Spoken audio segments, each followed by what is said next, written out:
player. Ooh, ice cream so good. Balloons. Pop, pop, pop, pop, pop, pop. Ooh, special. Ice cream so good. Num, num, num, num, num. Ice cream so good. Num, num, num, num, num. Thank you for the rose. Where's my galaxy at? I don't do that shit for free. Money. If you somehow missed this era of the internet, NPC live streaming is where somebody goes live on TikTok and pretends to be a background character from a video game. What? Bro, what are you talking about, man? Now, I'm not talking about this.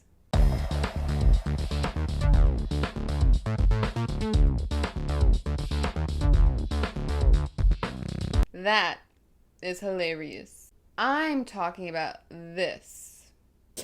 Ice cream so good. Gang gang. Gang gang. Ice cream so good. Fire. Yes, popcorn. They repeat the same phrases over and over. Yes, strong woman. Yes, strong woman. They respond to GIFs with scripted reactions. Yes, you guys like a cowgirl. They move in robotic ways.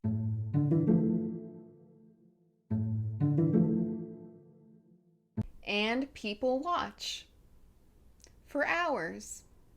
And they give them real money. And then they come back the next day to watch for hours. Why are we still here? So Just to suffer. And I'm just gonna be honest here. I couldn't continue watching most of these. I could literally feel my brain smoothing out as time went on. So, not to brag or anything, but I don't have an ugly, wrinkly brain like you anymore. It's nice and smooth.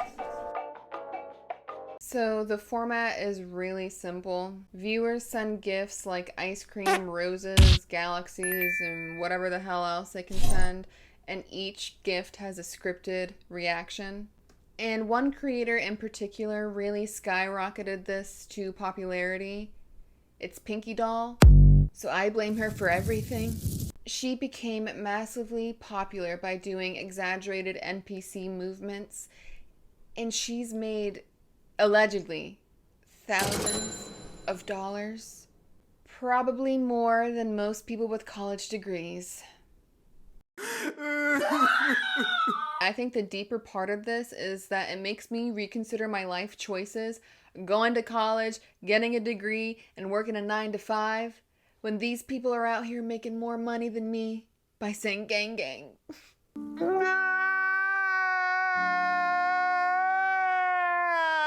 So I'm just going to say this simply to all the people that are scared that AI will take their jobs. Just become the AI. We used to gather around the campfire and sing campfire songs, but now we just gather around TikTok to watch somebody say the same phrase 300 million bajillion times. We are truly speedrunning evolution.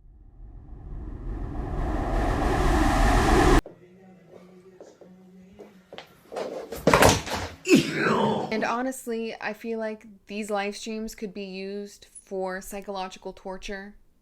These could be war crimes. And what really fascinates me is not that people are monetizing repetition. People have been doing that since pop music.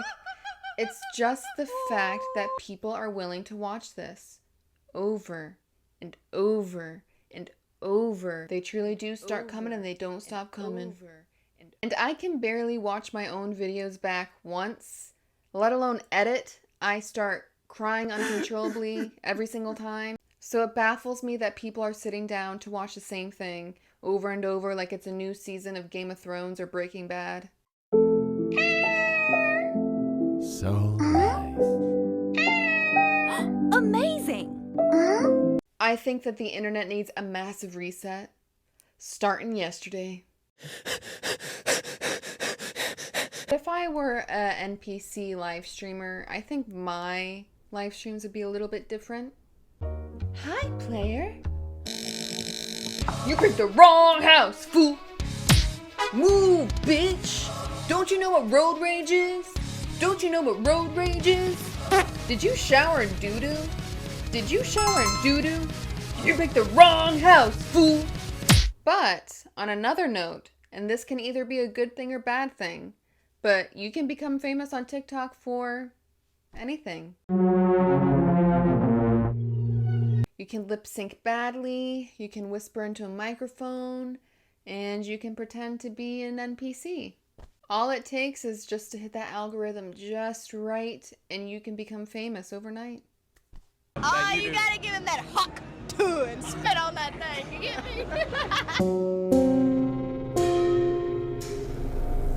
We used to think that being famous required talent or skill or a little bit of creativity, but nowadays it just takes the willingness to say gang gang 300 times into a microphone on a daily basis, and you're set for life.